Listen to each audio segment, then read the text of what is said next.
सागर का नाम अंतर्राष्ट्रीय स्तर पर गौरव प्राप्त करता नजर आया, जहां संयुक्त राष्ट्र संघ की बैंकॉक में आयोजित बैठक में सागर विचार संस्था के विभिन्न शोध कार्य के बल पर बतौर एनजीओ उनकी मेहनत और परिश्रम के बल पर संयुक्त राष्ट्र संघ के द्वारा स्वच्छ ऊर्जा निवेश हरित जलवायु कोष COP27 में निवेश से संबंधित महत्वपूर्ण चर्चा में विचार संस्था की तरफ से किए जा रहे प्रयासों पर आकांक्षा मलैया को प्रतिनिधित्व का मौका मिला, जहां उन्होंने राउंड टेबल में वक्ता के रूप में शामिल होकर ग्रीन एनर्जी को बढ़ावा मिले इस पर अपने विचार रखे। तो वहीं इस दौरान विचार संस्था के गोबर, लकड़ी, मिट्टी के संरक्षण के उद्देश्य से किए जा रहे कार्यों की सराहना भी हुई और आयोजित बैठक में शामिल अन्य देशों ने इसके शोध कार्य को समझने में रुचि भी जाहिर की। संस्था की सचिव आकांक्षा मलैया विचार संस्था के 19 वर्ष पूर्ण होने के उपलक्ष्य में पत्रकार वार्ता में यह जानकारी साझा की और विचार संस्था के बढ़ते कदम के साथ अब अंतर्राष्ट्रीय संस्था के रूप में पहचान स्थापित करने की बात कही। उन्होंने इस दौरान संस्था द्वारा विभिन्न स्तर पर संचालित कार्यों की जानकारी दी, मीडिया से साझा की,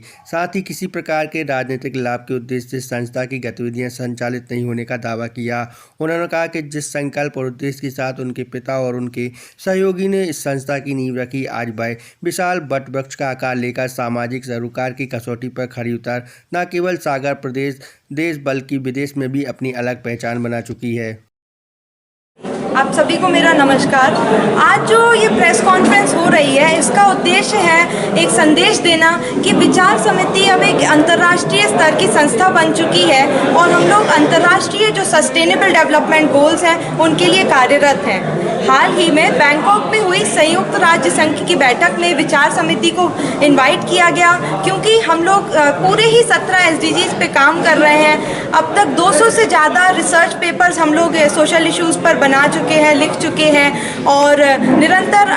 पिछले 19 साल से कार्यरत हैं। तो इस बैठक में जो हमें बुलाया गया उसमें 3 तरीके से विचार समिति का पार्टिसिपेशन रहा। तो एक जो इन्वायरमेंट और डेवलपमेंट की कमेटी की 7वीं जो मीटिंग थी, मिनिस्टेरियल लेवल मीटिंग थी, जिसमें देशों के प्रधानमंत्री और अन्य मंत्री के साथ साथ सिविल सोसाइटी ऑर्गेनाइजेशंस भी जुड़े हुए थे। इस मीटिंग में हमारी सहभागिता रही, जिसके माध्यम से एक इंटरनेशनल लेवल का रिजोल्यूशन भी पास हुआ। इसके अलावा एक राउंड टेबल कॉन्फ्रेंस थी जो कि सस्टेनेबल एनर्जी पे, क्लीन एनर्जी इन्वेस्टमेंट पर राउंड टेबल थी। उसमें मुझे एज अ स्पीकर यानी कि पैनलिस्ट बुलाया गया, जिस पर मैंने अपनी बात रखी। तीसरी चीज़ यह है कि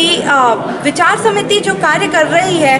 खासकर कि गोबर के उत्पाद जो बना रही है, उन पर शोध कर रही है, उन पर हम लोगों ने एक स्टॉल के माध्यम से प्रदर्शन किया, जिसमें 18 से ज़्यादा देशों ने रुचि दिखाई और आगे भी वो हमसे कोलैबोरेशन करके एक नॉलेज शेयरिंग, एक ज्ञान की शेयरिंग करना चाहते। इस पूरी इंटरनेशनल पार्टिसिपेशन से फ़ायदा ये होगा कि जो इंटरनेशनल लेवल के रिसर्चर्स हैं, अलग अलग कंट्री के रिसर्चर्स हैं, यूनिवर्सिटी के रिसर्चर्स हैं, वो हमारे यहाँ आके एक रिसर्च करना शुरुआत करें कि सोशल इश्यूज़ पे रिसर्च करेंगे, जिससे सबसे पहले तो हम क्या कार्य होना चाहिए वो चीज़ें दुनिया के सामने आएंगी, वो पॉइंट्स दुनिया के सामने आएंगे और सरकार का, जो हमारी भारत सरकार है और इंटरनेशनल सरकार का भी ध्यान आकर्षित होगा हमारे सागर शहर की ओर।